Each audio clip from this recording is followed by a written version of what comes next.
All right. Welcome back to WBC Central, a Baseball Isn't Boring podcast. It has been, it's been weeks since I've done an episode, so I apologize for the delay, but I think it was worth the wait because this is going to be a super fun interview that we have scheduled today with the one and only writer for MLB.com, international baseball extraordinaire, and massive denim head, Michael Clair. What's going on, man? Oh man, thank you for that. The only part of that intro I'll accept is denim head. The rest I don't know about, but I'll accept denim head. I love it. No, man, this is going to be a ton of fun. You and I connected over the WBC, months ago at this point. And for those listening, whether you're listening on podcast or watching the video, Michael and I are just going to be doing a Q&A about everything related to the World Baseball Classic. We put out a tweet on Twitter about just asking you for your questions. So just said, feel free to ask whatever you wanted to, and we're going to try to cover as many of those as we can. So this is going to be a ton of fun. I couldn't think of anyone else that would be better to have on to just talk about the WBC. I know you love it as much, if not more than I do. This is pretty cool because I got to cover a lot of the tournament in person in the Western Hemisphere. You got to cover it on the entirely different part of the world. So I think this is going to be awesome. Yeah. You are like the Mr. International. The amount of people when I was overseas, they were like, "Oh, do you know Shawn?" And I was like, "Well, I haven't met him in person yet." So it's so psyched when we got to meet, in person in Miami. And finally, because the only thing I ever want to talk about is international baseball, and the people in my life, my wife, are like, That's great, but I'm trying to sleep right now. So to be able to spend who knows how long talking about it with you, I couldn't be happier. Oh man, no, I love it. I was the same way. When we got to meet in Miami, I was like, finally, like this guy that it was just like, I think we just tweeted back and forth. And then I was like, oh, he's tweeting about the same thing as I am. And he's the only other one that's doing it in English. I should probably follow him. You were the only one talking about this stuff like 8 months before the WBC, maybe even longer. At least that's like when I first started, and you were the only person. You were like a one-man hype machine. I loved it. And we're going to start it even earlier this next go around. We'll start it right years now, in we're advance. Talking 2026. Right now, we're starting it right now. No stopping. Roster projections. Oh man, awesome. No, like I said, this is going to be a ton of fun. So just a little bit of housekeeping. This is WBC Central. My name is Shawn Spradling. This is Michael Clair. This is a Baseball Isn't Boring podcast. So please subscribe on all of your podcast platforms. Anywhere you listen to podcasts, you can watch my YouTube channel as well. Anywhere that you can find Baseball Isn't Boring Podcast Network is where you can find WBC Central. So do that, follow, like everything. Today, like I said, we're going to do just a general Q&A. We're going to talk about everything about the WBC. We had a bunch of y'all put to give us some questions that we're really excited to talk about. So we'll go into that. But first, I thought we could do a super fun segment to start it off. Real quick segment of show and tell, because I hear, Michael, that you got some pretty cool souvenirs from Japan. So wanted to give you an opportunity to show off a little bit. All right. Well, I'm excited to see what you picked up on your travels. But I've got a couple things. I'm wearing my Czech baseball hat, the famous hat that Ohtani wore in Miami and then sold out everywhere. So actually, this is the pre-tournament cap. It's a little different, but it became like the hardest thing to get. I did an interview for Japanese media wearing it once, and they were like, "You're wearing a Czech hat? Like, are you playing like favorites?" I was like, No, like, don't worry. Like, Ohtani wore it, so it's now just fashion for the world. I'm wearing a Team Japan sweatshirt, Samurai Japan. I went to a store and I just grabbed this real quick. I thought I was gonna be able to go back and get more, but the lines were like 4 or 5 hours. There was a lottery that you got in line for at 4 a.m. They selected at 6 or 7. So I never was able to get back to the store. The only reason I was able to get this is that I think when I got in line, it was just opening and I didn't speak Japanese. So I think they were just like, go ahead, you can take your thing and go. couple other little things, because you couldn't get anything from the store. There were these little Japanese capsule things. I did a ton of those. Genda, who I really fell in love with, the shortstop, I got like a little figurine of his, but he's on my desk Super work. cool.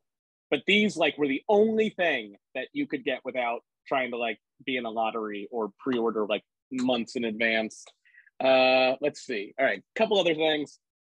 Went to on one of my days, my one day off, went to a record store, picked up Tokyo Street Rockers. I went to a couple Japanese punk bars, and I don't know, being able to just like look at these and go, that's who I want to be. I want to be Tokyo Street Rocker 1981. Obviously, gotta go denim. This is yes, Big John, made in Okayama. Big John, not like one of the most popular ones, but I think they were one of the first to do it. So these are just like classic straight leg, nothing fancy. 17 ounces though. I can send photos. The first day I wore them, they cut my legs to pieces. So yeah, they ripped them. Do they stand up on their own? Close. We had to hang them on something once, and they didn't drape over. They just kind of like laid there, and had to like push it down to get it to actually lay. And then this I didn't get in Tokyo, but I thought I would have to show it off. So I recently ordered a bunch of boxes of Czech baseball cards to the MLB offices. And the Czech team was nice enough to send a couple things. They sent a team signed baseball, which was unbelievable. That's at my desk at work. But then Lukáš Ercoli, who beat France in the Regensburg qualifier, that was the first win for Czech baseball in WBC qualifier history. He sent along a little Czech jersey, a little signed Lukáš Ercoli.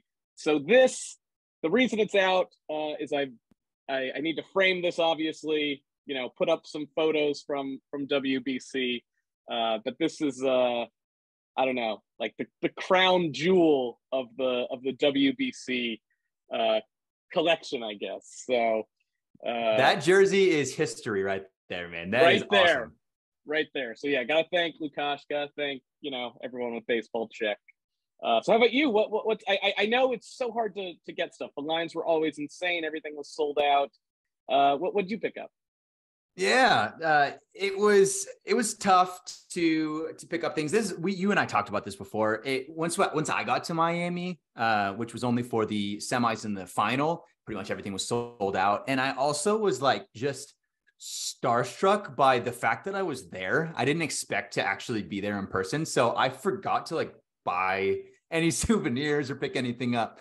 But that being said, did get two things I wanted to show. The first is this. Actually, no, I'll show this first. This is not a physical item per se, but it's on my phone, so I can show you for those who are watching on the YouTube channel.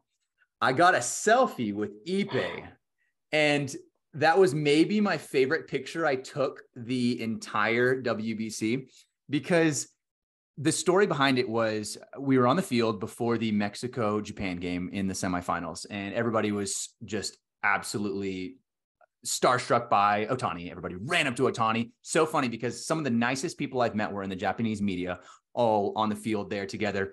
Got to meet a lot of those, to the people that had come over from Japan. But once Ohtani came out on the field, they all shoved me out of the way, pushed to the front. They had to be right there in front of him. It was like no one mattered except for him. And that's true. No one mattered except for him in that moment. So I don't blame them. But because of that, I couldn't get close to him, or like Newt Bar was obviously super, super popular. So I got really close to interviewing Newt Bar, but the guys next to me, it was actually the baseball bros, I think it's called. Oh, the guy, were they in like the full like big league shoe, like shorts, button down kind of outfit?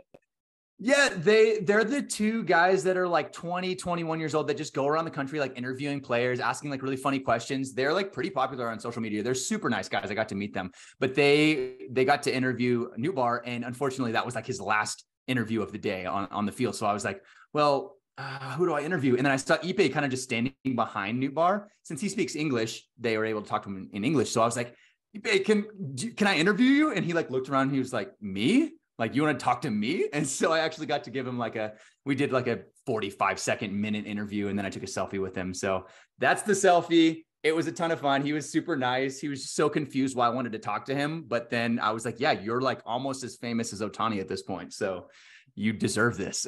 That's better than anything you can buy. A photo with a person in Ipe who I've only heard is like amazing. And yeah, the amount of media attention he gets just by being the speaker for Ohtani, and then for him to get to speak for himself. I love that. That's so great. He's the voice of Ohtani. It's so fun. He was so nice. The second thing that I got there was something I didn't expect, and it was the very last game. It was during the championship. It was just such a big blessing to be able to be a part of the press, to get to cover it in person and everything. And everybody in the press box got these WBC pins, these beautiful gold pins.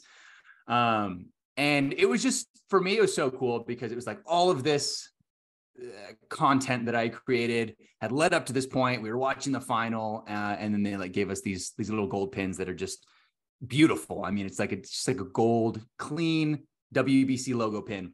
So just really thankful. It was just a cool symbol of everything that had gone on up to that point, months of like preparing and talking to people, meeting people. So those are the two things I wanted to share. It wasn't a ton. I didn't get to buy a ton of stuff, but you did like this before. For those watching on the YouTube channel, this is from the WBC, but the shirt I'm wearing is a starter t-shirt from 1998 from the home run race when Mark McGwire, it says King Mac, was in the home run race. So there's that. That's so good. That's so good. But I gotta say, I was the same with that pin because it's such a simple thing, but to be like, yes, I recognize I'm not, what we do is we share the stories about other people, right? Like, we're not the story. So it's nice to, have a little moment like, I am also, we're a part of this. We did something all together. Like, there's the worldwide baseball community, and not all of it happens on the field. So when I saw that little pin next to my computer at the end of the night, that was it was a really nice thing. So I think, in terms of the important stuff, you got the important stuff right there.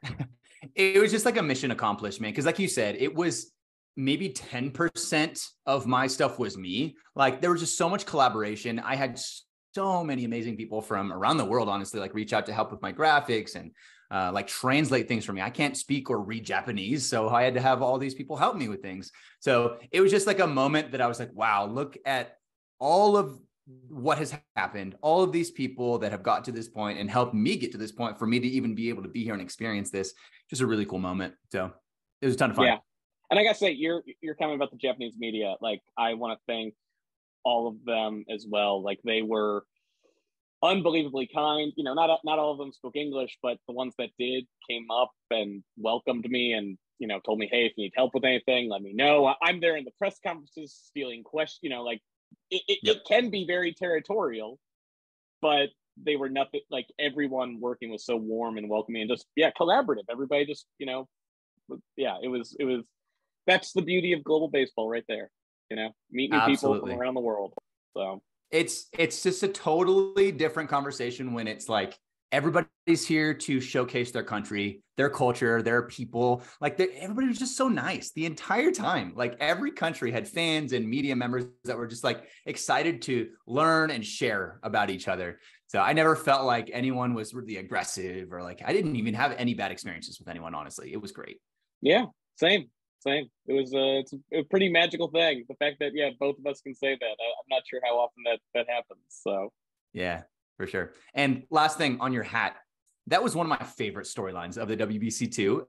Just like, this was when Ohtani became truly global. Like, the fact that he wore a hat that is like had no reason to be as popular as it is, but the fact that he just wore it or ate a bag of Funyuns, once he touches something, it turns to gold. And it was so fun to see that happen. So when you wear that, I always think about that. And it's great because he, like, I don't know him, but we saw the respect that Team Japan had for Team Czech. Like, and it was the same with the fans. They respected the effort and the love that they brought to baseball. And so, Ohtani's going to wear a Czech Republic hat because he respected that team. And, he met with Andre Satoria and they, exchanged gifts. Like it was a pretty great moment for global baseball.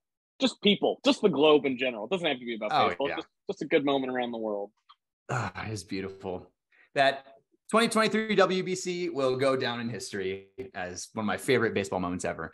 But with that, let's go ahead and jump into the Q&A because we got a ton of questions and I want to try to get to them as many of them as possible. So we'll start out with like a really deep, hard-hitting one. That's probably the most important of all the questions so far. So I'll pose this to you from Daniel_Woodrow on Twitter.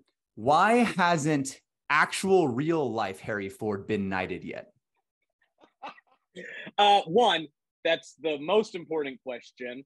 I can tell you that we have people embedded with the British government asking that question right now. I imagine they were too busy with the king's actual coronation, but I assume it's like number 3 on Britain's to-do list right now. So I would say so. Yeah. Yeah. Shawn, you have a take? Yeah, I want to give a shout out to Daniel because this was probably the funniest question we got. So I wanted to shout that out and give it put that one first. But in typical international baseball niche weird world fashion, I went into this way more than I needed to. I actually looked up what the criteria was to be knighted. So from the UK's official government website, it says a knighthood is an award given by the Queen or King, having a major contribution in any activity, usually at the national or international level. Other people working in the nominees area will see their contributions as inspirational and significant, requiring commitment over a long period of time. I would say that Sir Harrison Michael Ford, future Sir Harrison Michael Ford, meets all of those criteria, made a significant impact on the international level. His peers have recognized his work as being extensive. I would say the only thing that he doesn't have yet is working over a long period of time. So in the future, I think that he has a potential of actually being knighted. I love this. I hope you're right. And maybe they'll do a ceremony at the London series and bring him out to the mound. Drew Spencer, manager of the team, can take the sword. I love it. So we just need him to represent GB baseball for a couple more WBCs. I think he's got it. I think he's got this in the bag. I had no idea there was actual rules. I thought it was just like a vibes thing. Like, does it feel like he's a knight? Then he's a knight. So that's very surprising to me. Well, I feel like most of those things I said are pretty much vibes. It's like if he's made a big impact in an activity and they see it as significant. So pretty much vibes. But I think that Harry Ford's a big vibes guy. So I'm about it. I love it. I love that so much. All right. Well, all of the rest of the questions aren't quite as important as that one. But number 2 on the list from Webster on Twitter at Wally Eats Cats. I love that name. What was the thing that surprised you most about how fans experience a game compared to an American game? So a little bit of context behind that. This, when you compare it to an American game, so he said, compared to an American game, context behind that is this is fans cheering for their national team. So it's going to be already a different conversation from like a replacement level MLB middle of July game.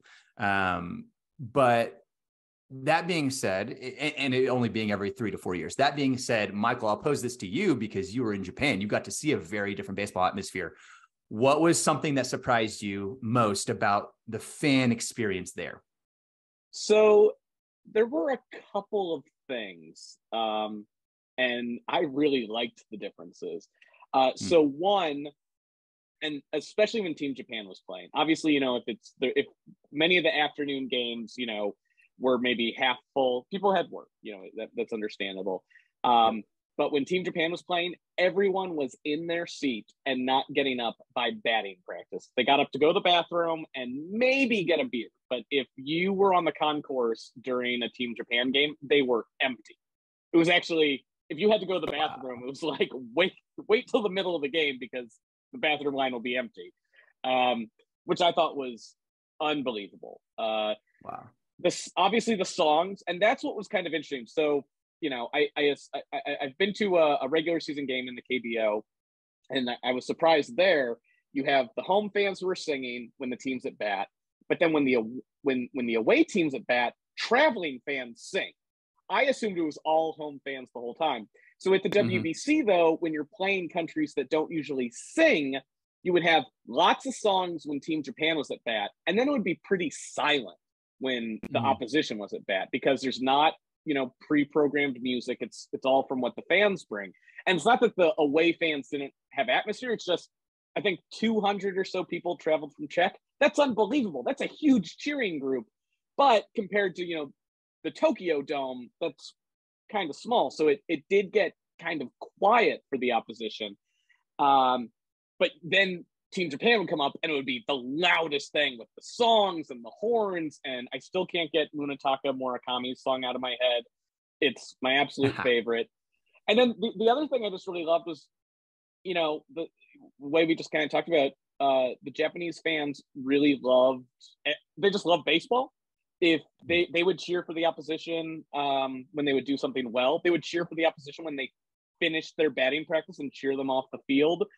And, you know, for Team Czech and Team Australia, when they weren't playing Japan, they were rooting for them. I remember sitting there and seeing a group of Japanese fans sitting with the Czech fans and, you know, screaming, you know, Česko, Česko, Česko the whole time. Or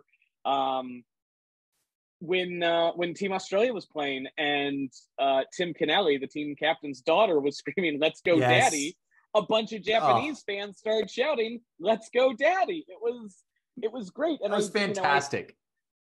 It was so heartwarming. And you don't often see at an American ball game groups of fans cheering for who you're not a fan of. You might not boo them, but you're probably not going to cheer. And that's probably the number one thing that stood out to me was in Japan, the amount of cheering the opposition would get just as like a sign of respect for baseball. It kind of felt like. Absolutely. I think you hit the nail on the head right there. I was about to say that as well. I think if you were to ask someone, just like a general, not even a baseball fan, just about Japanese culture, probably one of the first things that comes to mind is respect. Like, it's very well known that Japan is big on respect. And I think that plays a big part into baseball culture there as well. Like the fact, like you said, that you see the Japanese fans rooting for all the other teams, or even the teams that they're playing against. If they make a really good play, they'll cheer them as they leave the field. It is so cool, and something that's pretty different from over here, for better or worse. Like, it's different. It's not necessarily better. It's just a different culture and a different atmosphere. And that was super cool to see that as well. I think the thing that for me, when it comes to the Japanese team, that I can't get out of my head is when Ohtani was pitching and how silent it gets when he's pitching. When any of the Team Japan, Samurai Japan pitchers are on the mound, it's dead silent. And then the moment that they're a strike, they'll cheer super loud, or like if they strike someone out, it's just like deafening. But it's not just the all loud all the time. It's like the silence to the screeching loudness. It was crazy. It was like, gave me chills and goosebumps. So it's different over there for sure. And what about, because I know I got to Miami, you know, towards the end, but already the atmosphere was pretty different. You know, for you in Phoenix and Miami, what was the atmosphere like for you? Like, what were those early Phoenix games like? I didn't even get to see those. I had to send you an email recently and ask you about a couple things that happened there, because I really was just trying to catch up on Phoenix when I woke up in the morning.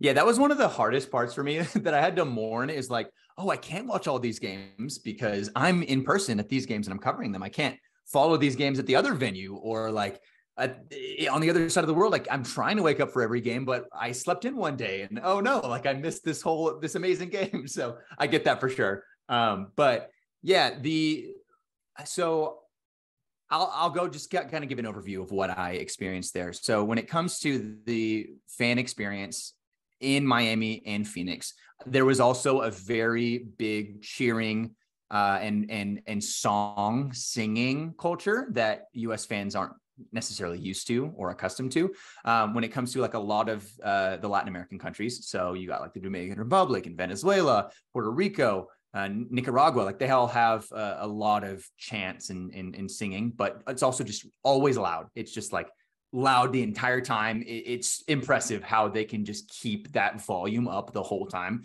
And in Miami is the perfect place for those cultures and those fan bases as well, because there's just such a big population of all of those different Pool D countries there. So it was perfect for that. When it comes to Phoenix, Mexico was really, really loud. It was a home game for them pretty much every game, even against the US. There were more Mexican fans than US fans there. And it was almost even, but the Mexican fans that were there were even louder than the American fans. I think they're just more used to chanting and cheering and singing because of their soccer background. Like in soccer, that is a big, big deal, is the whole time you're singing those songs. So I feel the same way about the European countries. If they were to, like, let's say Great Britain does start creating a bigger baseball culture and they get really good, they make it to multiple WBCs and there's like a big foundation for baseball, I could see them implementing a lot of songs into their fan experience because they're so used to soccer. And in soccer, they have a ton of songs for every player, which I love. So Colombia was also super loud. I think that the one country that I do want to point out when it comes to, because the question was what surprised me most about how fans experience a game, that none of those things really surprised me that much. I would say the biggest surprise for me was watching Cuba, because there was just so much wrapped up in that game. I think you were already there for that game, Cuba versus USA. I would say the fan experience at a Cuba versus USA game, or just a Cuba game in the US, is just kind of eerie, and especially in Miami, just different. That was the fact that it's in Little Havana. Like, it was, for those that didn't watch, there were multiple protests on the field. When the USA would score, you had more Cuban fans cheering than American fans, honestly. Like, there's like an internal conflict when it comes to being Cuban and rooting for your team, whether you want to root for your country or you want to root against the government. So it goes way deeper than baseball, but it was really interesting to see them express, like the Cuban fans express themselves and express their opinions and like viewpoints in a baseball atmosphere, because they use that as a platform. So that was really interesting to me, and it surprised me for sure. Yeah, that atmosphere that night was different than anything I've ever been in, because normally in sports you basically treat the sporting teams as separate from the country. So no matter how you feel about whatever your country or separate country is doing international, political wise, it's like the sports are apolitical. We're just here to celebrate the people, but that's kind of impossible in that situation. So yeah, it was, I'll agree with you there, actually. Yeah, that was probably, I could never have been prepared for what that atmosphere was going to be like. I was sitting next to some of my friends that I had met over Twitter also, that were Cuban, that lived in Miami, and just sitting next to them and hearing the way that they were taking in the game and like how they had anticipated, like all of the Cuban fans knew for weeks that there would be protests at the game. I didn't know, because I just didn't know what to expect. They knew, they were like placing bets on like over under of how many people would run on the field. Like, it's just so, it was known that would happen. So I had my Uber driver to the game was Cuban. No, he's Cuban. He's American now. I believe he said he was a citizen. It was very broken English. He was a super nice guy. He had moved over a few years before. When he saw that I was going to the stadium, he was like, "Oh, you're going to the baseball game?" And I was like, "Yeah, I'm going to the USA Cuba game," expecting him to be like, "Oh yeah, Cuba." He was like, "Oh, I'm going for the US. Like, I am going all for the US. I love the US. Like, I cannot root for the Cuba." So I'm not one to speak on what was going on there, because there's just, it's so deep and so politically driven. But that was just kind of a good example of me being surprised, like, oh, wow, I did not expect that to be his reaction. And I didn't expect there to be all of these Cuban fans cheering for the US over their own country. It was a way for them to express their viewpoints. So I thought it was very interesting. Yeah, 100%. Yeah, same. I agree totally. Definitely surprised me, but I would say that all of the cultures that we got to see, all of the different baseball atmospheres and cultures, it was just so fun to see them all mixed together and mingle. So the one thing I want in the future, and this is probably something that might be asked later, and it's not serious at all. It's just with all those countries, you know, some major league teams, like when the Royals are in town, they'll do like a Kansas City brisket hot dog. Like I wanted at the stadium, like, here's the Czech Svichkova dish. And you know, would be so for fun. Australia, like a hot dog with Marmite on it, or I'm showing how little I know outside of hamburgers and hot dogs, but like I would just love to be like, I'm watching Nicaragua right now, so I'm getting a Nicaraguan dish at the ballpark. So that's like my one wish is I guess it's same for the merch too, because not only could you not get into the store, but it's like 95% the host country stuff there with a couple other things mixed in. Two wishes, special food from around the world, and then I'm there. I want to get hats from it. My dream is to have hats from all the countries. So, yeah. I mean, the WBC is such a good way to showcase different cultures and different people. So I found myself really wanting and craving, like, trying different foods. Like I even posted on Twitter, I was like, tell me, like, reply in the comments with what your favorite food, like, dish is from your country. Got so many replies, and it made me so hungry, and I wanted to try it all. So hopefully next time we can actually do something like that. I think it'd be a ton of fun. And like I said, Miami is the perfect place for that. There's so many people from other countries. It's so diverse in Miami. 100%. That's a great idea. But that is a good segue into our next question, because Jeff on Twitter at @JDubs_YT, he asked, if you were setting up the 2026 WBC, what would your 4 host cities be for pool play? And I get this question so often because there are a ton of fans and a ton of people around the world that want to show off their country. They want to showcase like the Olympics or the World Cup. Like, when your country or your city is hosting, you get to show so much about, like, how proud you are to be from that country and that state and that city. So a little context behind this as well. I think that, so in the past, it's mostly been 4 cities for the pools. And then for the most part, the last round or 2 has been in the same city. I think in 2006 or 2009, there were more than 4. It was even more widespread. And then there was like, I think the semifinals were in maybe San Diego, and then the final was in LA or something like that. But we'll just set it at, if there are 4 host cities, what would you want those 4 to be in 2026? All right. I've gone first twice, so I'm going to make you go first on this one. Well, I really think this through. Ooh, that is, well, that's a good point. You did go first on those other ones. So for me, and here's the thing, and I want to put this out there because there's 2 different methods to the pool games, and there's so much that goes into planning the WBC.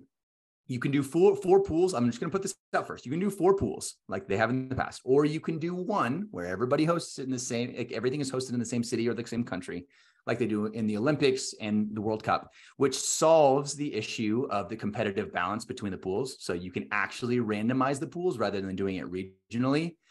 It's a lot of difficulty to that, because then you're taking, like, if it's held in Miami, let's say, you're taking Japan, Taiwan, and Korea away from their home, their time zones. It's a completely different time zone. A lot of adjustment that goes with that, and their own, like, facilities. So being away from that for a long time, right before the start of the season, that's difficult. So if we do have 4 cities, I would love to see Miami still. I think Miami is the perfect place to host. I could see it being Miami or LA, or even underrated city, I would say Houston. Houston is as diverse almost as Miami. I think that it could be a fantastic place to host in Minute Maid Park. I've been to Minute Maid Park multiple times, and it's a great stadium, and the whole area around that in downtown, ton of restaurants, ton of different of like different countries and different cultures. So I think that'd be a really good central place in the US and close to a lot of Mexican populations and Latin America that could be a good place to host. So you know what? I'll say Houston for the sake of being different and not saying Miami. I'll say Houston. I will say, I'm going to say Tokyo. Okay, if you're not having it in Tokyo, where in Japan would you host it? Because I know I've had people say like there are other cities in Japan that could be great at hosting, but I just don't know what other cities there are. So I was briefly in Osaka, which at the Kyocera Dome, I believe is the name. And that dome looks like a UFO, like that looks like what we thought the future would look like. It was probably built in the 60s because like the outside looks like this giant, super cool UFO that like landed in the city. That's really cool. I'll say though, what I was going to say was Miyazaki. I went there for one day. That's where China, Czech, and Australia had their workouts before they went to Tokyo. And I say Miyazaki, I was only there for one night, and where I stayed wasn't really downtown. So I can't really say, I was at the ballpark for like 6 hours, then at the hotel, and then I flew to Osaka the next morning. So I really don't know a lot about it, but it's on the water, so it's gorgeous. But there's also mountains behind the stadium. I believe the Sun Marines play there, so they should have enough, seating. I think it's like a big golf vacation resort kind of place for people to go to. So ball players will want to go. And it's just, it's outside Tokyo, and it's on the beach. Now there's not a dome. I don't know like what rain is like, when I'm answering this question, I'm not thinking about weather. I'm assuming if we get to control this. So I don't know if like rain's a big issue there or something, but it's just like outside, gorgeous, go have a vacation, then go watch some baseball. So if you're going to go outside Tokyo, maybe it would never happen. Osaka would probably happen first, but maybe Miyazaki. Okay. Well, I will steal that from you then because I think that's a great option. Or if you say Osaka, I'll say Miyazaki because I don't know. I've had a lot of Japanese fans that have reached out to me and said like we should still host, but it doesn't have to be Tokyo because there's like a bunch of other really cool stadiums around the country. So I'll say Houston, I'll say Miyazaki. I will say Santo Domingo in Dominican Republic because Dominican Republic has yet to host in the WBC. Puerto Rico even has. But there's not much that hasn't already been said about Dominican baseball. So just to get them to actually be able to host, the hard part is, I don't know, like the facilities are not quite up to par with a lot of other cities that have been able to host. So if they can actually maybe put some money into it over the next couple of years and actually like prepare in advance to host one of the pools, I think that'd be great. So those three. And then I'll say, so I was going to say the Netherlands. I guess because I want us to have one in Europe. I just want one time for a European country to host the WBC because, and the Netherlands has so much baseball history themselves. So I would say that they'd probably be first, them or Italy. But I think that with honkball that they have better fields and stadiums. So I guess Amsterdam. So I'll say Amsterdam, Miyazaki, Houston, and Santo Domingo. Those are my four. I love it. I will do four different ones, although I had Santo Domingo on my list for all the good reasons you had. And yeah, like who knows, maybe this is like Olympics and the chance to host means, you build the stadium and hopefully it's kind of like you build it and then people come, like for, it then has uses afterwards. So because I'm ignoring weather, I know we will never have this happen, but I want New York City so bad. I mean, who knows, maybe 15 years in the future as the planet heats up, maybe New York City is an option. But if you talk about because Miami's great, Houston's great, LA's great because of how diverse and the different foods and the people, like New York has all that as well. So and just playing one of these games in the Yankee Stadium or City Field, I would or God, if you could do it. If you could have one of these games in Boston and Fenway Park, just to have like Team Japan play like Team USA in Fenway Park would just be amazing. So that's a wish. I'm going to put it on my list because I'm ignoring weather. So I know why it can't happen, but I just think it would be phenomenal. I want one in Europe as well. Regensburg has a great facility, but it was great for qualifiers. Maybe not quite there but I'm going to say it's sort of like almost like if you do well in the WBC, you get rewarded by, I guess, having to build a special facility. But I want Prague. I know some of the better baseball facilities are in Brno in Czech Republic, but Prague, and granted, maybe Brno's really beautiful. I only spent a half day in Brno. I didn't really get to see it. But Prague is like one of the most gorgeous cities I've ever seen. If not Prague, I agree with you on Italy. And I think Mike Piazza said they are trying to get like international quality stadium built in Italy. Like that's one of his goals as like manager of Team Italy is to do that. So if not Prague, maybe Italy. San Marino, I heard, is this gorgeous stadium that's like on a cliff wall and like I 100% I want to see WBC in Europe. Let's then go. I'll take Osaka. We're gonna stay in Japan. Got to stay in Japan. And then my last one is really tough. So I'm gonna stick kind of with you reward the team that kind of surprised a little bit. Let's go to Melbourne. Let's go to Australia. You've got the ABL there. You've got good weather, I think. I know it's reversed. I was totally going to say Australia if I hadn't done Amsterdam, because they have a league. They have plenty of stadiums. Melbourne is huge. Like it's beautiful. Like it'd be perfect for the WBC. And actually Mexico was my other one, but Mexico has hosted. I do think they should host more, but as we just saw from Mexico City, that is a tough ballpark, like, because that elevation. So I would love more in Mexico. I would love more in Mexico. Like one of my dreams is if MLB expands, that Mexico is one of the countries to get a team. So you're a man after my own heart. I have posted about that so many times. Every time it's like Fox, MLB Fox Sports post, like where should they expand to next? Or like MLB is like, what should the next expansion be? I'm always like Monterrey or Mexico City. Like Monterrey is beautiful and it's that's not nearly as elevated. They've held Mexico series there before. I've been to the stadium. It's like right behind the right field, like all the way behind the foul pole. You just see mountains. It is stunning. It's a beautiful city and they love baseball there. I think that'd be perfect. Yeah, that would be great. The Mexican Baseball Hall of Fame's in Monterrey, I think. That would be so it's cool. A lot closer to Texas too. So it's just easier for teams to fly. That's true. If you do Monterey and Houston, that's as two of the pools, like that's not bad. I'll say one possibility, Montreal. There's a stadium. I assume they haven't torn it down. There's a stadium there that's the size, just updated a little bit, and it's ready to go. That's perfect. That could be perfect. Yeah. So you don't have to worry about how cold it is in Montreal in March.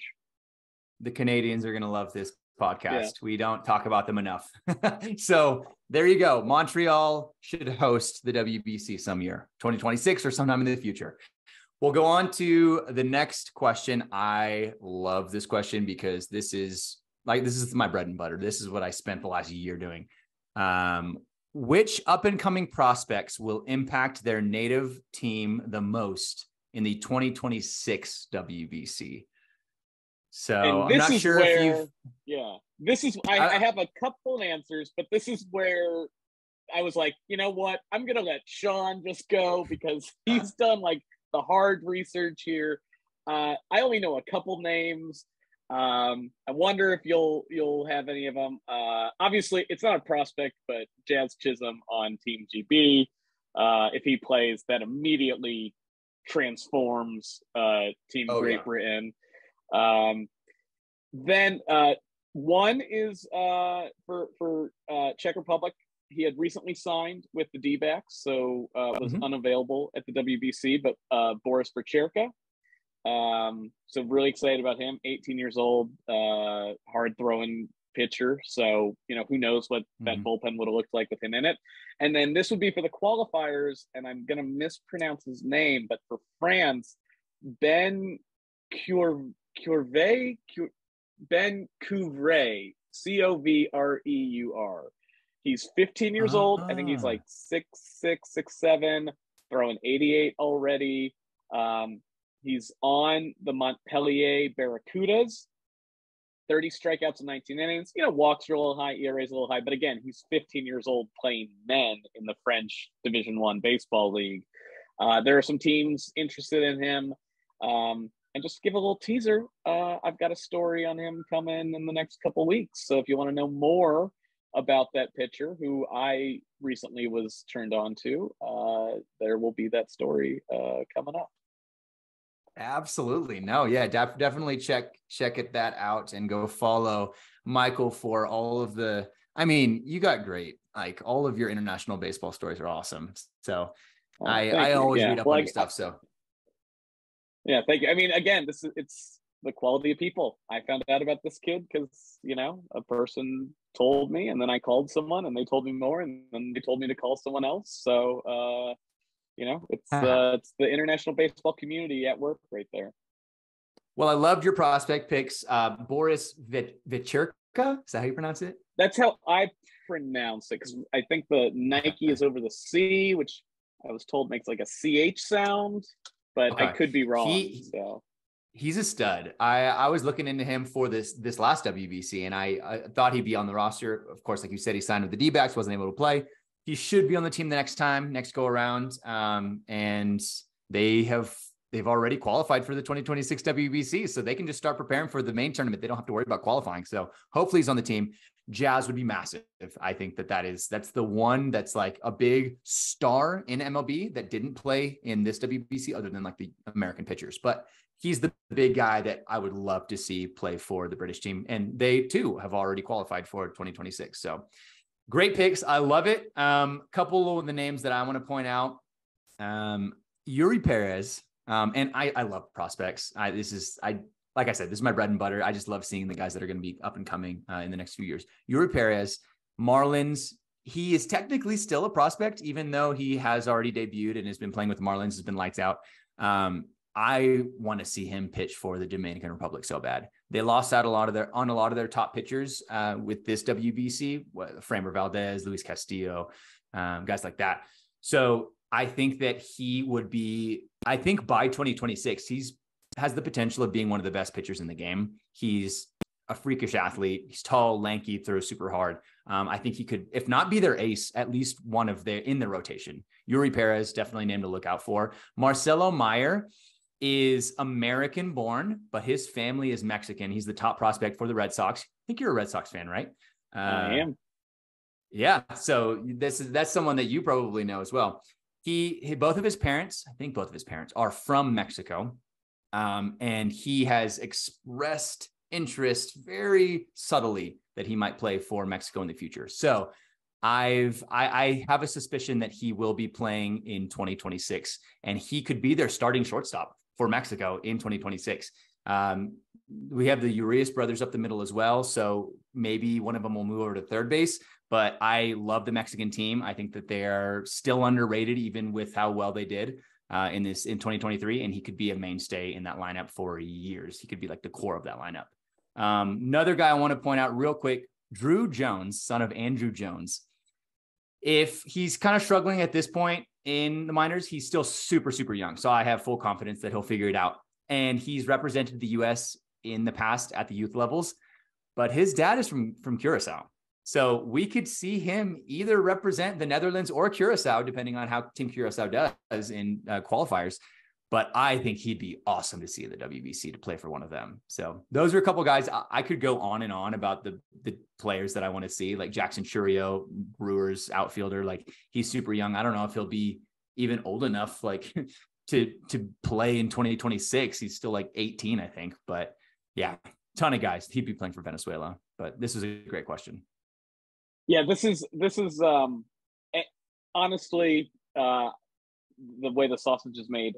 The amount of times I went to your Twitter account to be like, I think this guy might like play this position or could be important on this team. Like, let's see what Shawn said. So when it comes to like the prospects and all that, like, you are like the source for like all this stuff. So yeah, what you say goes pretty much. I think it's because the eligibility requirements are a little confusing. So I did so much explaining online of like who is eligible for, like, how to be eligible for a country and who's even eligible. Like we had talked about, it was supposed to be Lars Nootbaar and Stephen Kwan were the two guys that were going to play for Samurai Japan. Kwan didn't exactly qualify. Nootbaar did, and we saw how that turned out. So I love this stuff. I love seeing the players that get to represent like their parents, where they're from, or like Marcelo Meyer, if he gets to play for Mexico, even though he's from the US, like that'd be super cool. So there's a ton of players like that in the WBC that get to represent one of their cultures that they don't always get to. Maybe Alan like Carter. the Italian Americans. Yep, there you go. Alan Carter, one of the nicest guys I've ever spoken to. And yeah, when I spoke to him, he was like, when I was 13 years old, I saw Team China playing, and his mom's Chinese, like from China. Like when he was at the WBC, his mom was in China with her family. And yeah, he's like, I was 13 years old watching this team, and I told my mom, like, I hope I play for them one day. And Ray Chong was playing then, still playing now. Well, Ray was the one who called him and said, do you want to play for Team China? Like, what an unbelievable moment. Like, you know, he gets to represent his culture, his family. So it's awesome. I love that so much, man. He was super nice, and he also was like really helpful with like the Team China stuff, because most of those guys don't speak English too well, and you can't find anything about them on Baseball Reference. So he was like such a great connection for me and for international baseball fans. So shout out Alan Zong Carter, because he's a really cool dude. And I want to say, in the game when China was getting just, you know, really beat bad by Korea, you know, they had played their hearts out, almost beat Czech, you know, held their own. That last game, you know, when they just didn't have arms left, and Carter pitched, he didn't really have a great game. He was on the top step of the dugout cheering every out, every batter for his team. You know, it's hard not to be a fan of that guy. If you watched him or spoken to him, just one of the great people in the game. That's fantastic. Yeah, he's great. He's a great dude. Last thing on that as well is when they played against the Czech. I didn't know when I saw this matchup that there was history behind it, but him versus Marek Klup, when he struck out Marek Klup, they are two D2 studs. Like, they are two names that like D2 baseball fans know very, very well. And apparently their teams are pretty big rivals and don't like each other. And they've had like fights in the past. So for the very small niche group of like D2 baseball fans, they loved that matchup. So I shout out to both of them. Both of them are great guys, but Alan got the dub on that one. He struck him out. Wow. I had no idea about that. What I do have sitting next to me is a Marek Klup game used bat Regensburg check card. That's beautiful. I love insert cards, but I don't know what to do with them because they don't fit in anything. So they just kind of sit on my desk. But yeah. Oh man. I had That's no idea. a great card. I can't believe Carter and Klup had a history. That's so cool. I love it. Someone DM'd me and was like, yeah, they've like played against each other and their teams have some history. So didn't look too much farther into what the history was, because it was in the middle of the tournament, but sounded like it was a lot of fun for the fans of both of those universities they went to. But yeah, we'll go on to the next question. This is a group of questions. I kind of put them all together because there's like 3 or 4 questions that were very similar. So the questions are, do you think WBC qualifiers should expand to more countries? Which we kind of already answered. What changes in the next or future WBCs would you like to implement? What changes do you think the WBC needs the most? Do you think that it's time to let WBC groups be decided by like lotteries? So basically, what changes, and should there be any changes to the way that the groups are divvied out? I'll let you go on this one first. Yeah, because I'm like, those are really good questions. Those are also the questions everyone organizing the tournament asks and tries. And that's why I'm letting you go first. Like, I love the idea of, you know, as long as we're going to have 4 cities across the globe host, unfortunately, I think you do have to, you know, kind of regionalize them. Which I know competitively is a little strange, but at the same time, you know, we have the AL East, and that's a harder division than the AL Central right now. So I don't hate that too much. I think it also, you know, it's nice for, you know, Korean fans. It's closer for Korean fans to get to Japan, right? To see Korea, Japan, also a historic matchup than if, I'm not sure how it would have, where Korea would have gone, but let's say, for example, like Korea would have gone to, you know, Miami. Well, you know, maybe there's not a huge Korean population there. I'm sure there is, because it's Miami and there's a huge population of every culture there. But I don't hate how the pools have been set up. What I would change, and I don't know how to fix this, but it's pitching. It all comes down to pitching. How do you get the pitchers there? How do you keep them healthy? How do you let the teams let the pitchers there? And that's where it comes down to the pitch count. But when you're in these tournaments where one game winner take all, and, you know, Pavel Hadim of, you know, Team Czech, the manager, said, if it wasn't for pitch count, our pitchers stay in the game. And maybe the outcome is different, but we had no choice but to go to a reliever. I don't know how you do it, because it in a way it makes it fair. In a way it means you have to have a deep bullpen. That just makes it like part of roster construction, is you need a ton of pitchers. But at the same time, if one guy, you know, like if a guy doesn't have a major league career, right, and wants to throw, you know, and is having the most amazing start ever and wants to go 120, why not? But I don't know how you fix that. So all I know is I want pitching to change, but there's a reason why it has only ever been slightly modified in the 4 times this tournament's been hosted, because people smarter than me who run this tournament have thought about it and talked to people, and this is the most elegant solution they have. So the other change, and I do think as this starts to spread around the world, it's the pitch clock. But right now, MLB, American baseball, is the only thing with a pitch clock. You can't unilaterally force every nation to play with a pitch clock. But, you know, when you're watching some of these games and they're going 3.5, 4, over 4 hours, and you look at how crisp Major League is this season, I think it's only a matter of time before the pitch clock just is the standard around the world. So how about you? Now you've got the hard, impossible questions to answer. No, I think you're right about the pitch clock. Is we can't change that until these leagues have already implemented that at their own. Otherwise, we're just throwing them into a totally different style of pace of play that they're not used to throughout the whole season. So I'm sure at one point, NPB, KBO, CPBL, LMB, like they'll all implement the pitch clock at one point once they see it is successful in MLB. And at that point we can do that. But until then, probably not. I mean, when I was thinking about this question, the biggest thing that came up for me was pitching. Like that is the biggest issue and I will say the question didn't say, what is your solution? It just said, what would you fix? So you don't have to have an answer, Michael. That's okay. I am not going to have an answer either, because like you said, there are people way smarter than us that's their job to figure that out. So I think that we had an increased level and talent of pitching in this WBC. And I think we've seen a slight increase every WBC.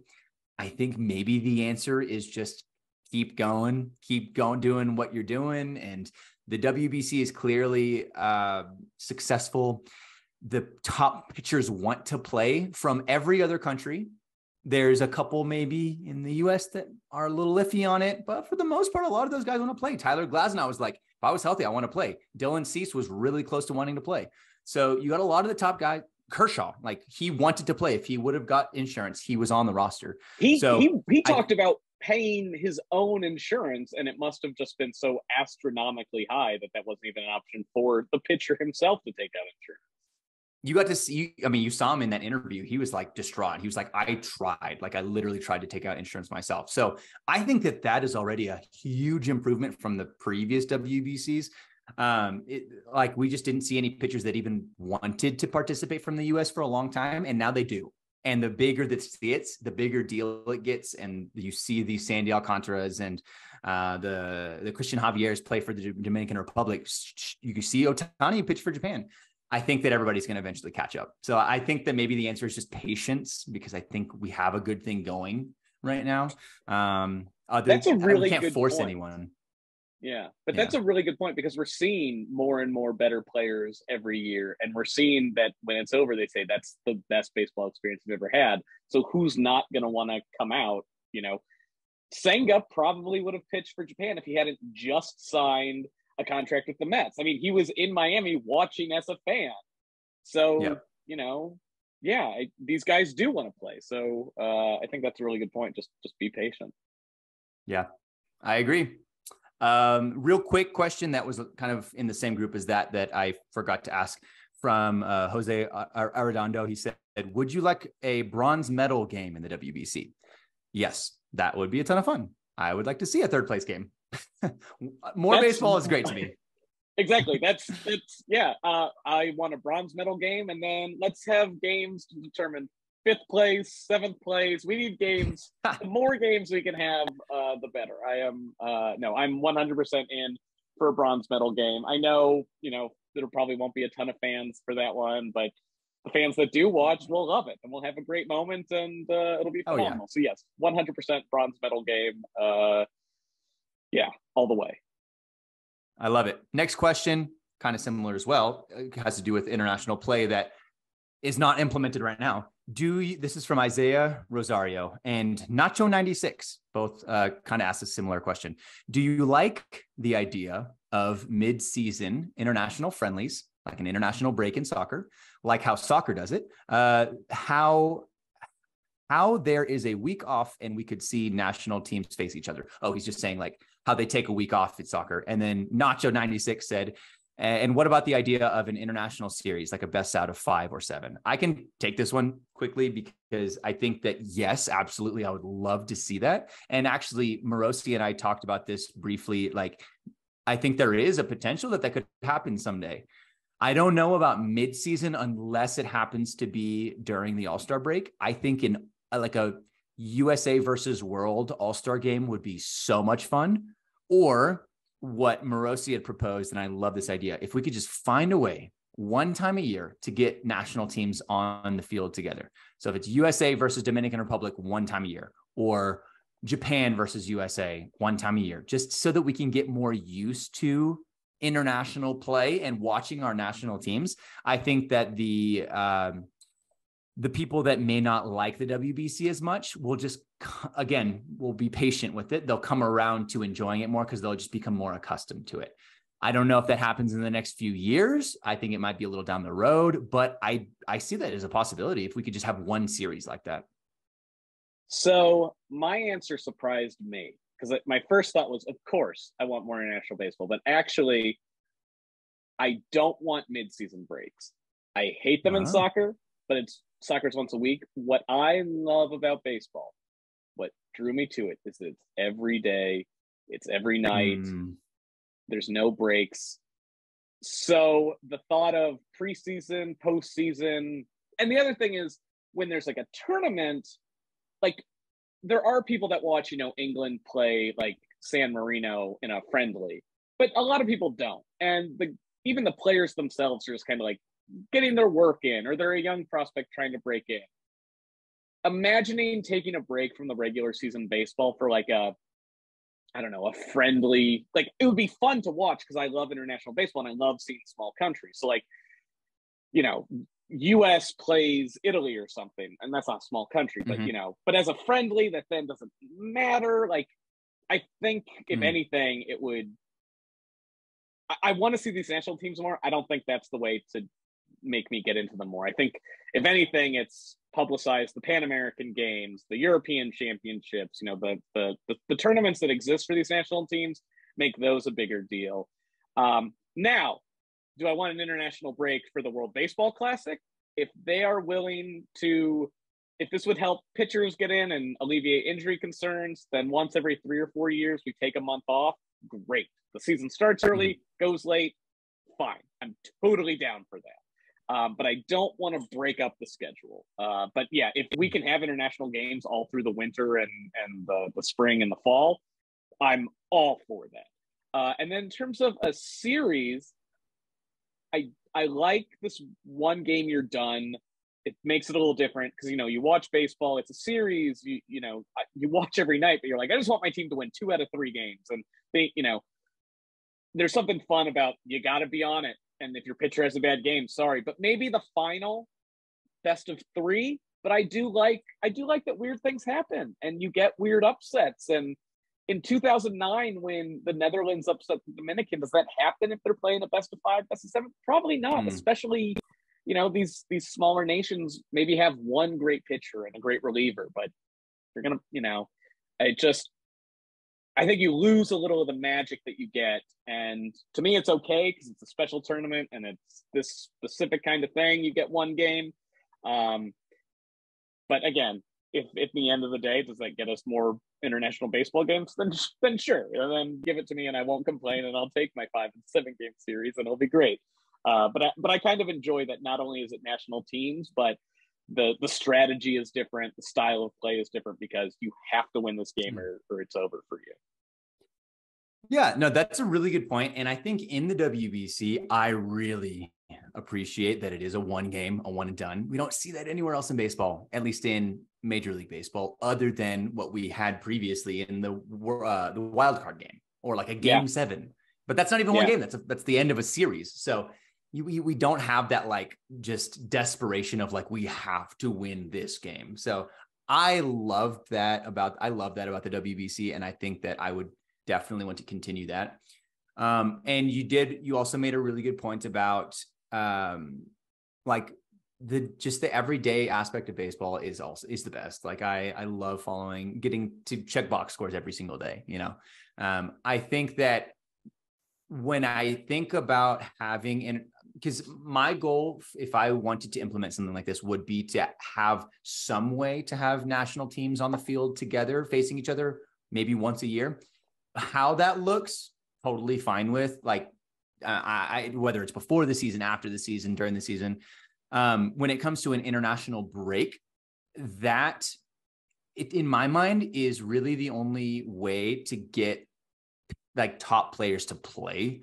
Because if it is before the season or after the season, we already don't see some of them play for the WBC. So if it's just like a exhibition before the season, you're never going to see any of the top players play. Yeah. If it's a break in your schedule, maybe there's actually an excuse for them to be like, all right, well, my country I'm playing all of my friends are playing. All of these guys from my country are going to be playing together. So I might as well take a day or two to go off and play. But I don't think that I don't see that happening. Just a friendly in the middle of a season. I'd be for it probably, but I also do like the aspect of like playing baseball every day, and just breaking that up might be a little hard to do. Oh yeah. I mean, at the end of the day, as long as I'm watching baseball, I won't complain. So if we have an international break and then I'm, watching baseball at 5 a.m. for, a game in Australia, and then I'm watching a game at, then I'm certainly down for whatever it takes to bring. Because listen, I'm watching Czech baseball on a stream. I was watching the French Challenge Cup recently. So it's not a barrier for me that the Major League season's going on right now. So yeah, exactly. No, I love it. That was a good question though. I like the thought exercise, just hearing how we can expand international baseball moving forward, not just their own leagues, but like having the national teams play against each other. Next question. I'll put 2 of them together, because of course, as I expected, we're running long. We can try to condense these as much as possible. But the question is, which 4 teams do you think will advance in the 2026 qualifiers? I like that question a lot. And the second question is, which baseball country do you think currently has the brightest future on the international stage, and why? The reason I'm putting those together is because brightest future, in my mind, he's asking like which country has not done well in the past. Like you could say Japan, they are the best team and they look like they're going to have a very bright future. But in my mind, I'm like probably from qualifiers or maybe like a lower tier country's team. So what are the 4 teams that you would predict would advance from the 2026 qualifiers? Do you have your list? Because I'm thinking of mine right now. Yeah. So if not, I can.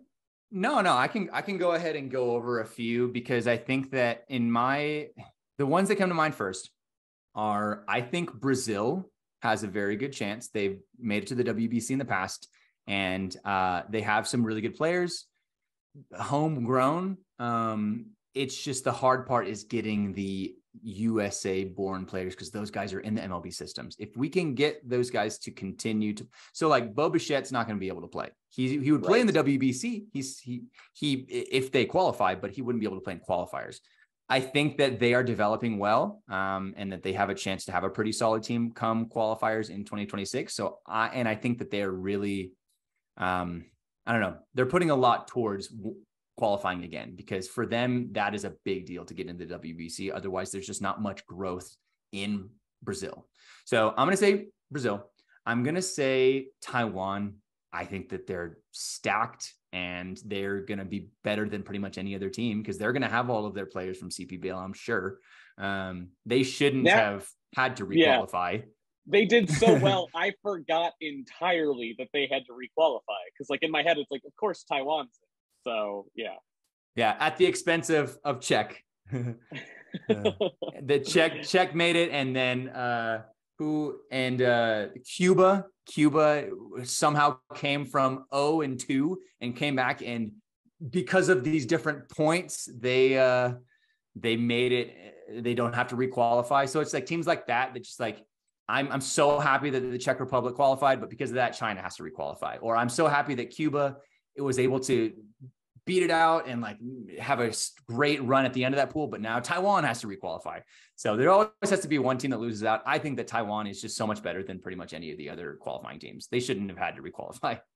Yeah, I was shocked. When it came through that they all finished 2-2 and like the tiebreakers had to be used, I was like, they think what? Like, yeah. So I think that's very smart. So I'm going to say those two. I'm going to say Brazil and Taiwan. I'm going to say Curacao, because they are really pushing to have their own team. Interesting. Okay. Yeah. It's going to, if they do end up having their own team, that's going to hurt Team Netherlands, because a lot of their top players are from Curacao.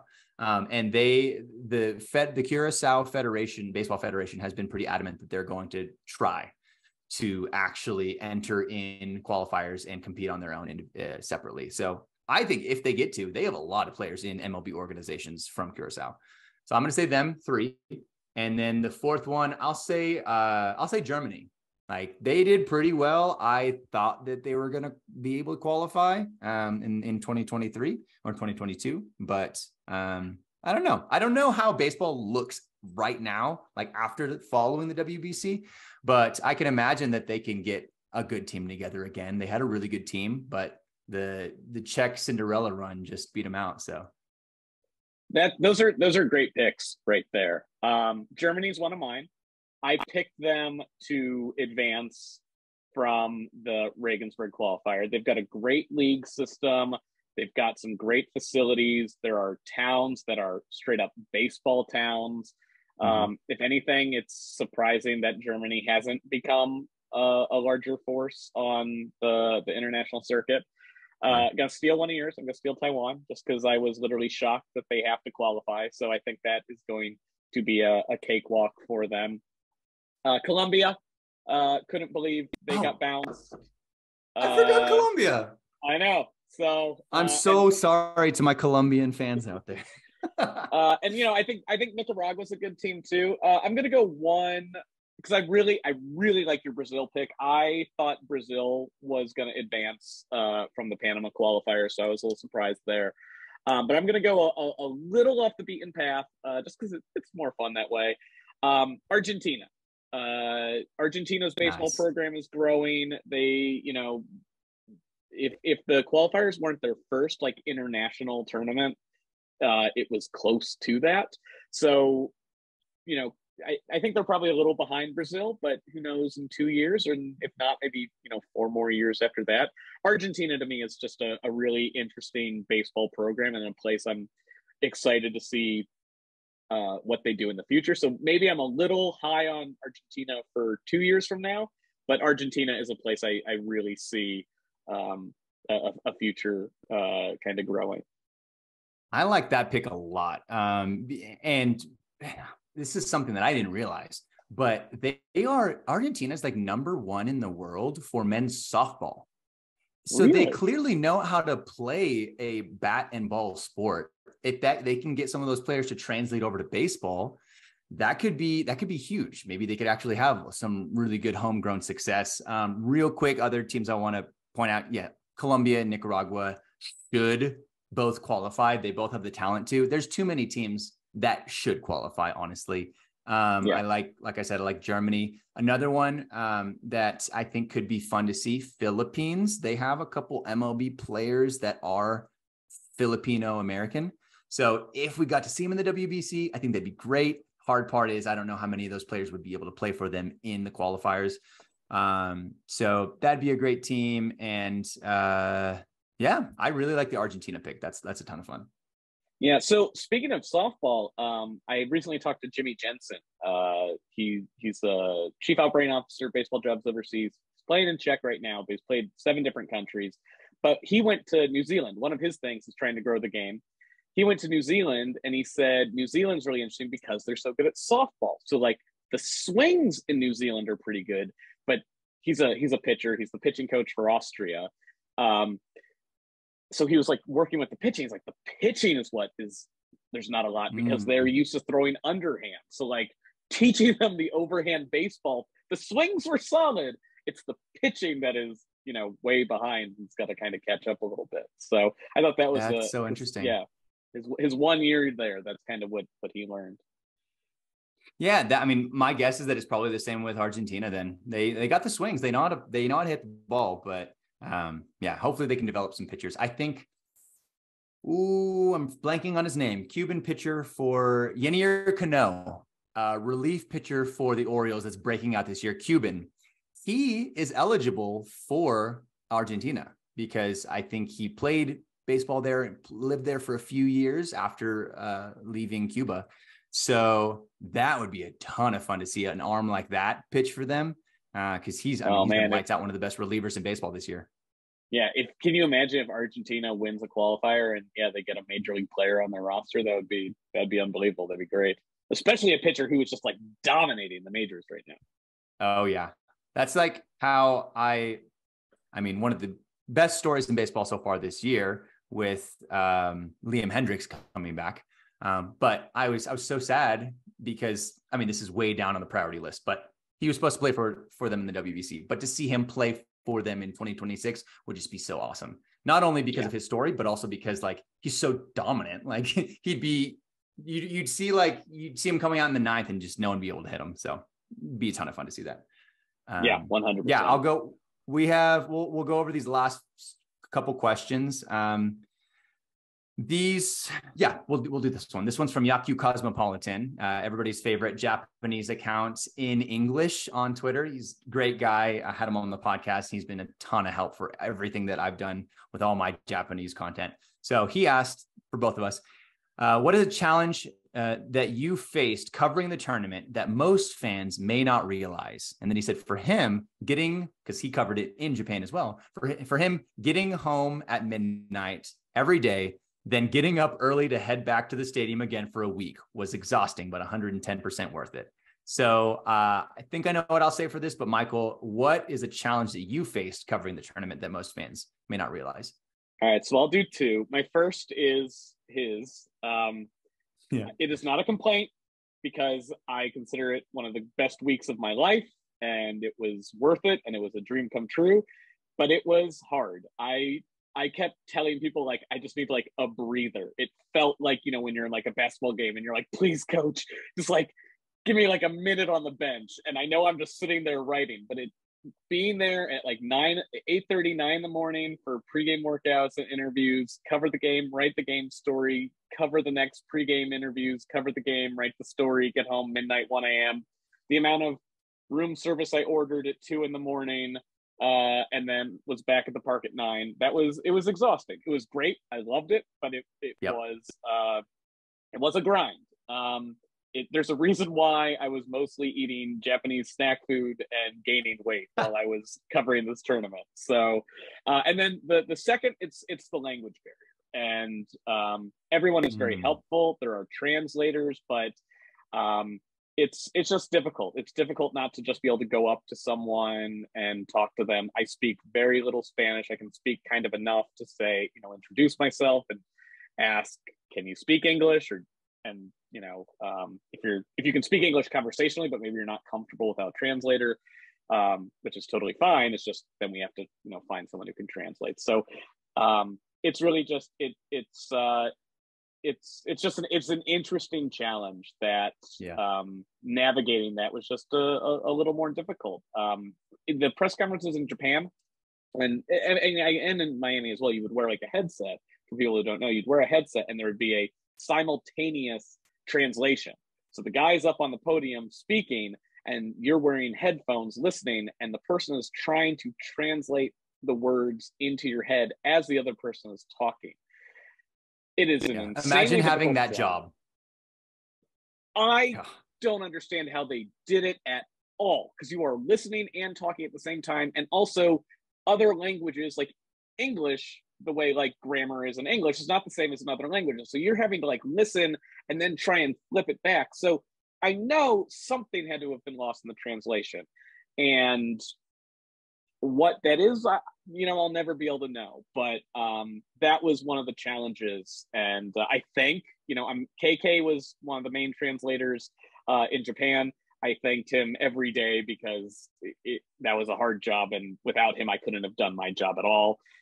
Same for the people in Miami. I didn't speak to them personally, but that was just how difficult. When I tried to do Team Japan interviews, I had to especially set them up for when one of the two translators with the team could be available to be with me while I tried to talk to all the players. And they have their own jobs, not just being like my personal valet to help with this stuff. So still great, still unbelievable. I just wish I was a polyglot and spoke 5 or 6 languages, and then I wouldn't have to worry about any of this. How about you?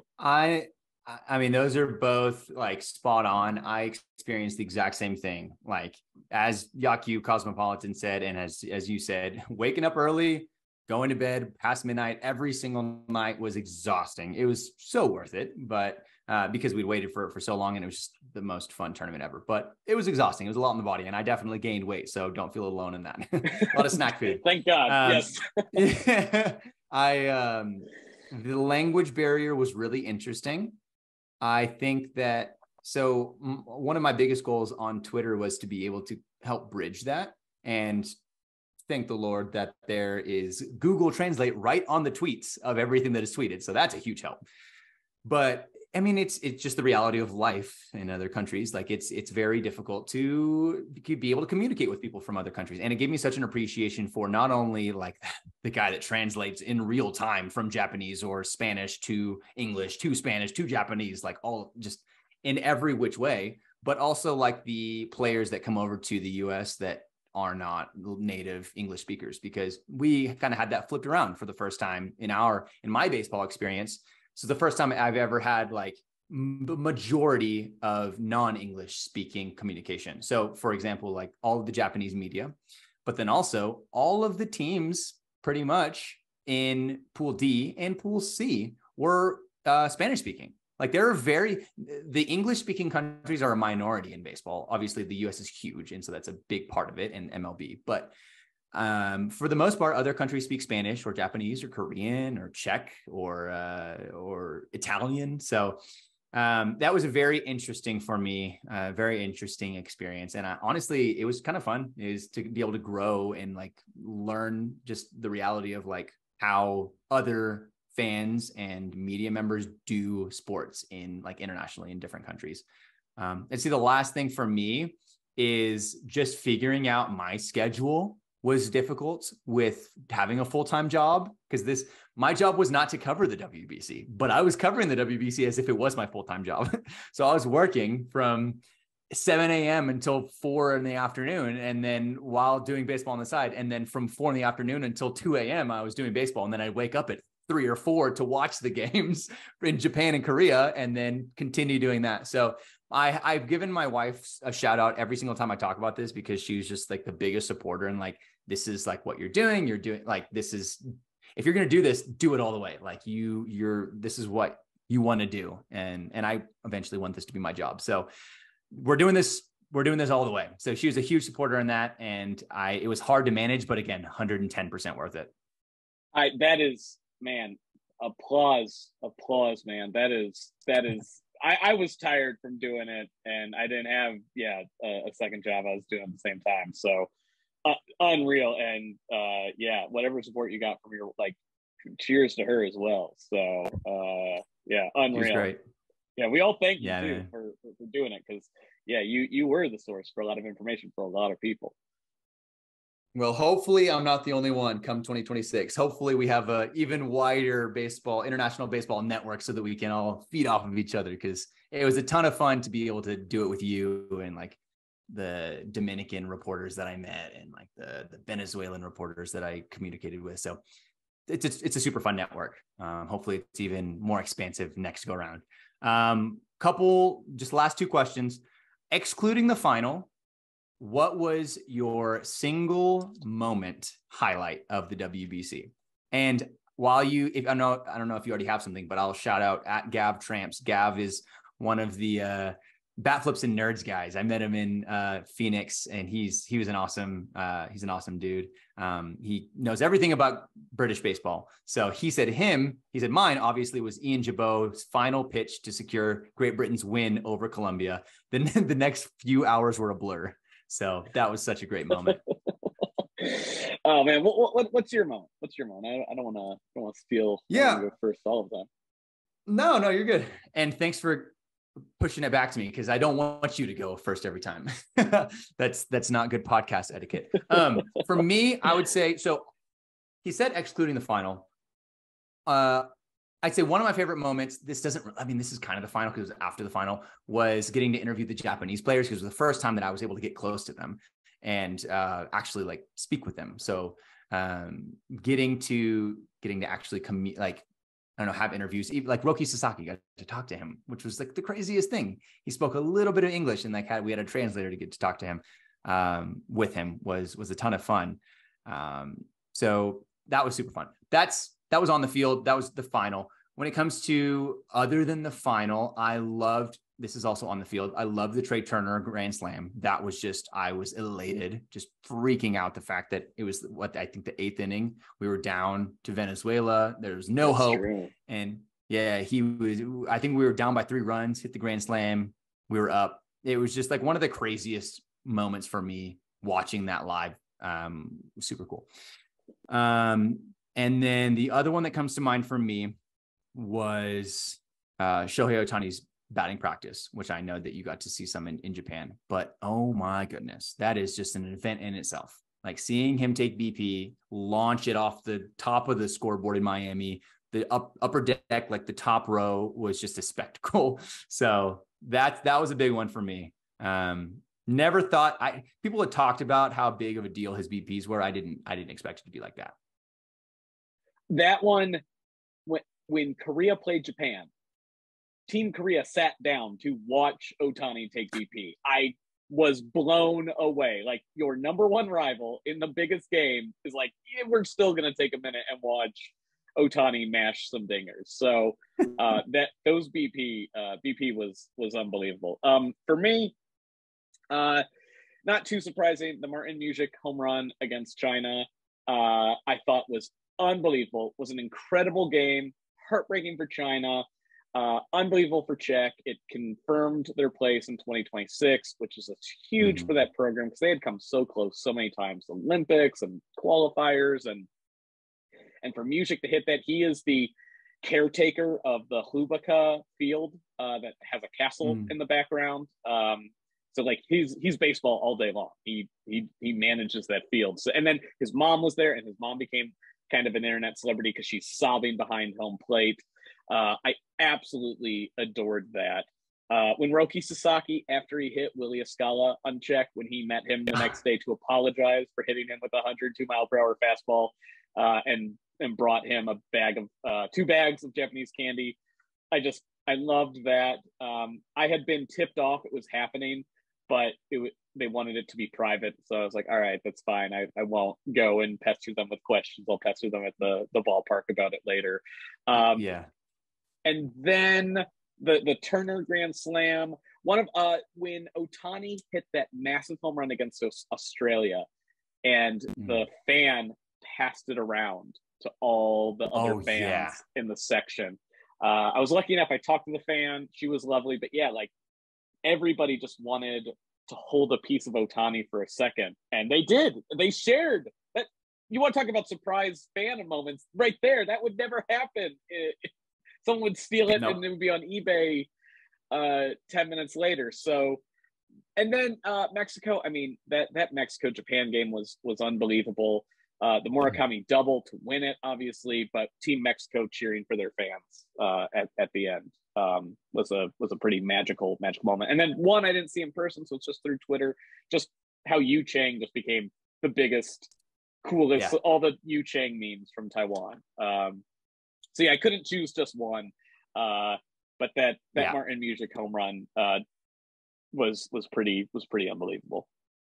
Sorry, Gav. I knew when you asked this question, there was no way either of us were going to be able to keep this to a single moment. But because now I want to talk about Harry Ford putting on the cape and the crown. Like that's one of my favorite moments. Like there's too many favorite moments. There's too many. Oh man, it was like the Duque Hebert when he struck out J-Rod and Devers and Manny Machado, and then immediately after signed with the Tigers, or at least like had agreed to a contract. The scout stopped him before he left the stadium and was like, hey, you're really good. We've never heard of you before, but do you want to sign with the Tigers? Like, that's just the coolest thing. The best. I hope he makes it to the majors and we get the movie in a couple of years. So me too. He just made his pro debut today. I think he threw like 4 innings and struck out 3 batters in the Dominican Summer League. So hey, there we go. Good for him. First favorite. Step. I'll say also my favorite interview I did throughout the entire WBC was with Shugo Maki. That was after the final as well, right before the Roki Sasaki one. He was so funny. It's hard to get humor or like personality when they speak an entirely different language. But talking to him, he doesn't speak great English. I asked him if he wanted to, and he was like, yeah, great, I'll try.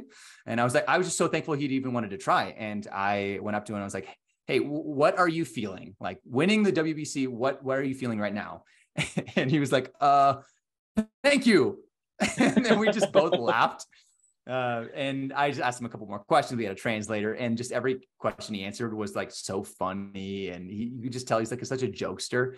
It's just really nice. And it like blew up on some YouTube channel. Like they took my video, I guess, and like it has like a couple million views now, and everybody's just talking about how funny he is. So I would love to meet him again someday. I don't know how that would ever even be possible, but he's so funny. It was such a funny interview. One day. But I have faith you'll cross his path again. I think so. I hope so. Last question. It's an easy answer, I think, for me at least. Will you, this is from the one and only Baseball Stat CZ. Will you come to watch European Championships in September? For me, my answer is I would love to. Don't know if I have the funds for that right now, but if someone wants to help out on that, I'd love to go. That being said, I don't know how likely it is. But Michael, what about you? Not positive. I'm hoping to be covering at least some of them. So breaking news. We'll see. Rumor at least. Yeah. If I'm not there, I will be calling people and watching the games from the US and doing, whatever coverage I can. So crossing every finger.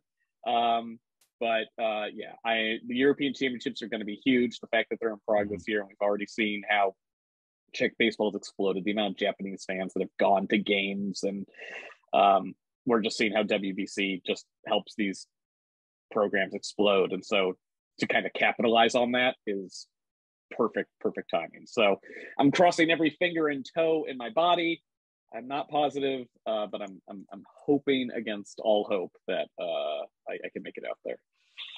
Well, I know we would all love to see you there, love to see you covered in person. Regardless, I have no doubt that you'll be tweeting about it, whether there or here from the US. So that's not a doubt in my mind. Champions Cup is tomorrow. We're recording on Monday. Tuesday, Champions Cup Club International Baseball starts. So yes, we got to dive into that now. That's going to be fantastic. Yeah, man, this is great. That's all the questions that we wanted to cover. Thank you so much to everyone that submitted your questions. Hopefully we answered everything. I put on Twitter, I was like, I promise to answer it. I don't know if it'll be intelligent or not, but I at least promise you'll get an answer. So hopefully we answered most, if not all of the questions. Michael, this was awesome. Like, this is exactly what I wanted it to be. Just so fun to talk about the WBC with you. So is there anything any last words or anything you want to plug?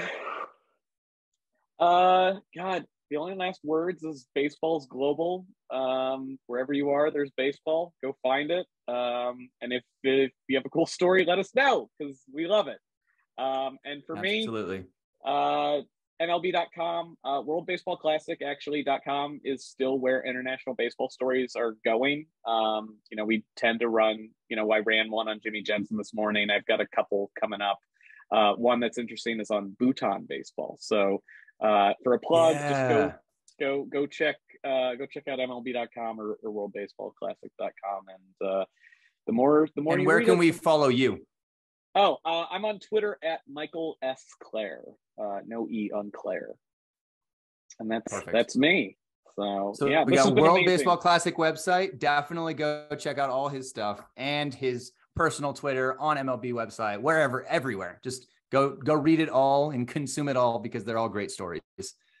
Shawn, this is amazing. I'm sure all my family and friends are happy I'm not bothering them about international baseball for a couple hours. So thank you so much, because it's been an absolute blast to talk WBC with you for a little while. Feel free to bother me about it anytime. We'll definitely do this again. The 2025 qualifiers aren't too far away, so we'll start talking about those before we know it. Yeah, they're coming up. Teams are, planning their rosters out right now. Pan American games or European Championships are end of September. Pan American games are October, I think. I know Baseball Jobs Overseas is going down and has got a couple like friendlies against like Argentina and stuff while they get ready. We've got Baseball United, 2 teams. We got a team in Pakistan, team in India. Like, this thing's only getting bigger, man. This is awesome. Every year it continues to grow and continues to get more global, man. It's the future of baseball for sure. The future of baseball is for sure international. But thank you so much, man, for coming on. This was awesome. Michael Clair, everyone. This is Shawn Spradling. Go follow, like, subscribe. WBC Central on the Baseball Isn't Boring Podcast Network. Spotify, Apple, Odyssey, my YouTube channel. My Twitter is at Shawn_Spradling, just all the places. So let us know if you have any other questions. Feel free to reach out to us anytime. Bug us in our DMs. We love it. So that's it. Y'all have a great day or morning or night or whenever you're listening to this.